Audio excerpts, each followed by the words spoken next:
Hi, Patrick here. Have Tito Will View, and we are here for another film review. In fact, we'll make this a Dollar Tree film review. All right. So the movie we're going to be talking about today, we're going to be talking about an old classic, and I do mean it's a classic movie. It's a lot of fun. But the weird thing is, I'm going to show you the title. I'm going to show you the DVD. This is one of my buddy Catfish's movies. And the movie we're going to be talking about today is right here. And they had the cast members right, but they had the title wrong. So this is supposed to be the Invincible Armor, but they call it Armor of God, which is a Jackie Chan movie. But we're going to be talking about the Invincible Armor, which is a badass movie. Now I'm going to go ahead and try to do these names best I can. This movie stars Hong John Lee, who plays the evil minister Cheng, or Pai Mei, because he's got white hair. Then we meet one of our heroes is John Liu, who plays General Chow, and then Li Ha La Song, who plays Hu Long, who is a mysterious assassin. And then the last one we have is Tino Wong, who plays Xin Yu, who is he works like a sort of like I guess like a cop almost, like an intelligent agent. So an enforcer is what they call it in here. So basically, the plot of the movie is the movie opens up and we see Hu Long is carrying a sword and he's delivering a sword for somebody, and he's going through town and he gets jumped by some bandits, and he proceeds to hold off the bandits and protect the sword as he's a courier. General Chow sees his fighting skills and says, you got some skills there. Why don't you come over with me? I'm with the Mings, and we could always use a good fighter such as yourself. And so come meet the minister. So for royal security. So they do, and the minister sees his technique, and they says, "Your technique is unique. Let's go practice."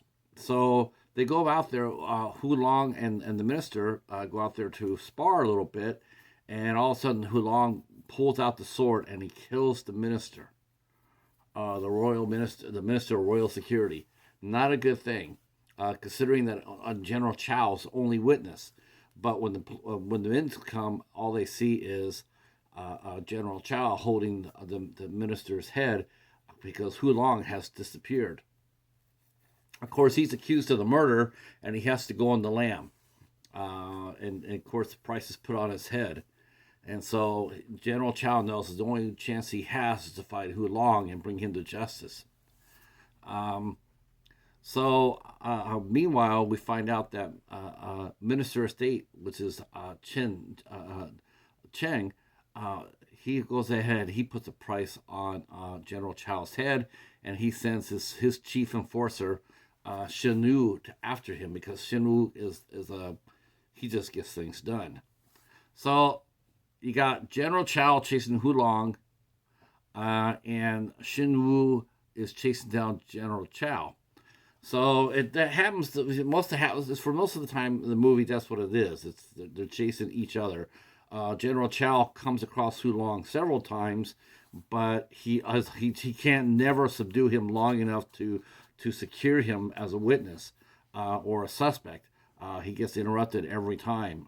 Shen Wu fights him, and we find out that Hu Long's old teacher wants a part of the action. He's trying to protect his old student, even though he knows the student has done wrong.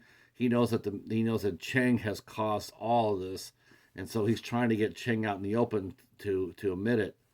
And so we find basically everybody's chasing each other around the countryside. But General Chow, he comes to a small village, and he asks for some water. He's feeling a little bit run down, and he meets this young man and his sister, and they're very nice people, and they're letting him come in to stay with them.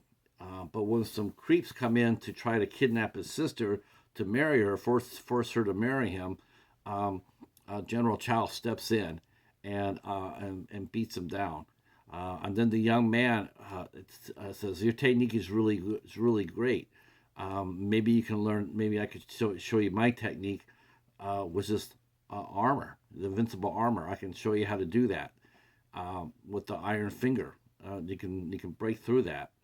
So the iron finger basically is a 1-inch punch. It's basically what it is, but they call it the iron finger technique. So he learns. General Chow learns the five finger, the not the five finger, the iron finger technique. But of course, he's new to the technique, so he's not going to be all that formidable. He's going to be able to hold his own, but not as much as he had been able to practice it more. But anyway, this leads to Shin and General Chow. Shin sees that General Chow is an honorable man. And he has saved him twice, saves his life twice. And he realizes that the General Cheng is the one who has caused all the ruckus. So Shin meets General Cheng or Minister Cheng and defeats his henchmen before he goes up against Minister Cheng himself. But he has no chance against General Cheng because General Cheng, not only does he have the invincible armor technique, but he's also master of the eagle claw, which is a very formidable form of kung fu. And so while Shin is a very capable, an excellent fighter, he's no match for Minister Cheng. So things are not looking so good for him. But at the last minute, General Chow shows up. That Shin had let him go, but his conscience spoke and said that Shin had done him right, and he could not leave him behind to face what was going to happen. So he comes in there and he stands side by side with Shin and then he surprises his Minister Cheng by happening to know the iron finger technique, and he is able to hurt Minister Cheng, who's never been hurt.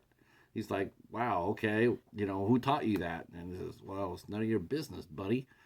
So they fight, and General Chow knows that there's five vulnerable points to Minister Cheng's defenses. 5, that's it. So they go through them one by one, Shin and General Chow, and finally, what it is that General Minister Cheng is able to keep his testicles up out of range.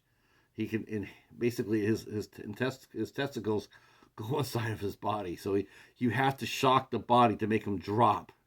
So that's not kidding you. So that's what he does, and General Chow is able to go in there and scramble those eggs. I laugh at this, man, but it's a badass movie. I gotta tell you, man. I don't know the techniques that well. Like I said, I'm no martial artist, but I do love watching them. And the 1-inch punch technique was really effective here. The iron finger technique, man, that's some strong kung fu right there. This is a classic movie. This is a well beloved movie. This happens to be on a lot of public domain kung fu releases. It's a well structured story, even though there's a lot of chasing around. But there is a lot of there's a lot of talk about morality and loyalty and friendship and doing the right thing and being honorable. And General Chow is nothing but very honorable, and Shin realizes that and knows that he's being framed for a crime he didn't do. Um, I like this movie. I like this movie quite a bit. It came out in 1977. It was a cross between Taiwanese and Hong Kong. One thing I really noticed a lot about this movie was the lack of wire fu. There's not too much wire fu in this movie. There's some, but not a whole lot. Not like later on it would be.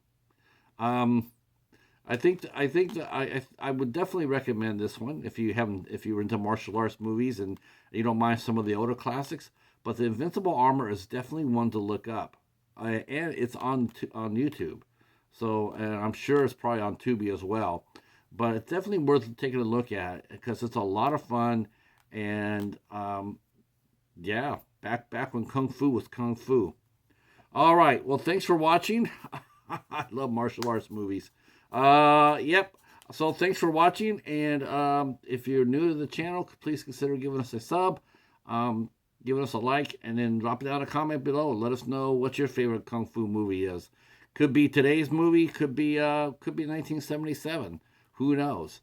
But definitely check out Invincible Armor, whatever you do. All right. Thanks so much. We'll talk at you for the next one. Peace.